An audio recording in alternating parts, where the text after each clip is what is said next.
મહેસાણા જિલ્લાના હિંમતપુરાના 26 વર્ષીય લાલજીભાઈ ચૌધરીએ માતાની તબિયતથી વિચલિત બનીને પ્રાકૃતિક કૃષિ તરફ વળવાનો સંકલ્પ કર્યો।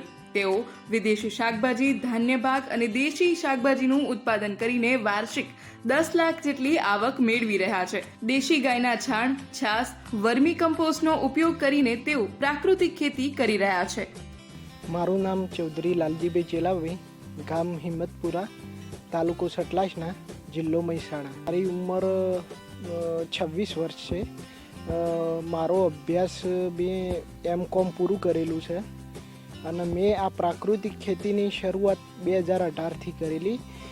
મારી મધરને તકલીફ હતી, બહુ બીમારી, એટલે ડાયાબિટીસ, BP અને લીલો થાઇરોઇડ, આ 3 રોગો હતા। એટલે મહિના 10,000 ઉપરની દવા થઈ જતી, કે મતલબ ઘરમાં બધા લોકોને થઈ, તો એ ખર્ચ બહુ મોંઘો પડતો હતો, કે ઘરનું એ પૂરું થતું નહોતું એ સમયે। પછી જે હું 12મા ધોરણમાં ભણતો ત્યારે મારા શિક્ષકોએ થોડું માર્ગદર્શન આપ્યું અને એમના સંપર્કથી અને આત્મા પ્રોજેક્ટના સાહેબે બાજુમાં હતા, અને એમના સંપર્કથી બધું શીખી અને મેં આ શરૂઆત કરી હતી પ્રાકૃતિક ખેતીની।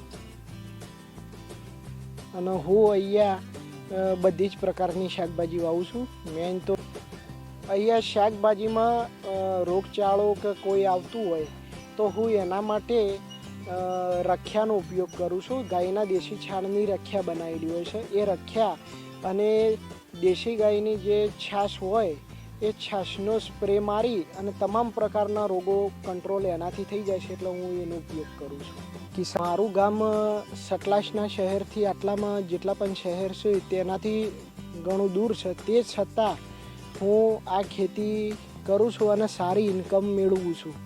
તો હું શાકભાજીમાં મિનિમમ એક વર્ષમાં 2 લાખ જેટલી શાકભાજીમાં હું આવક મેળવી રહ્યો છું।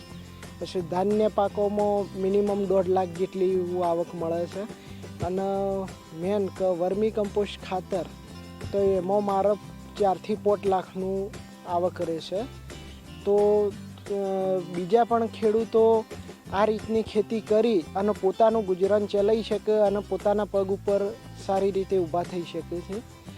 તો મેં આ જે ખેતીની શરૂઆત કરી એમાં મને પણ બહુ શરૂઆતમાં કઠિનાઈનો સામનો કરવો પડે છે, પણ પછી પાછળ જતાં આ મજા જ આવે છે આ ખેતી કરવામાં।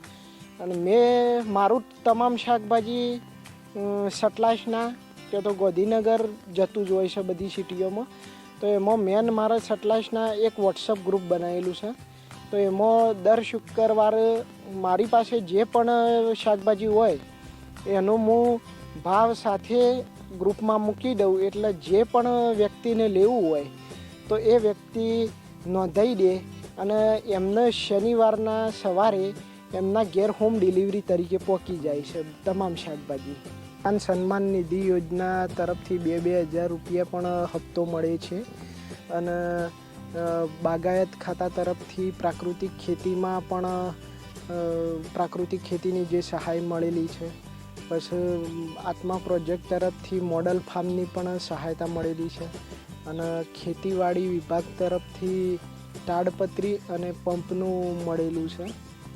અને જે આચાર્ય માનનીય રાજ્યપાલ સાહેબ શ્રી આચાર્ય દેવવ્રત સાહેબ જે પ્રાકૃતિક ખેતી તરફ જે લોકોને વળવાનું કહે છે એ સારી બાબત છે અને એ વળવું જ જોઈશે અને આપણા સ્વાસ્થ્ય માટે એ ચિંતા કરે છે। તો આપણે બધાએ એમનું કહ્યું માની અને આપણે બધા પ્રાકૃતિક ખેતી તરફ પ્રયાણ કરીએ એવી મારી નમ્ર અપીલ છે।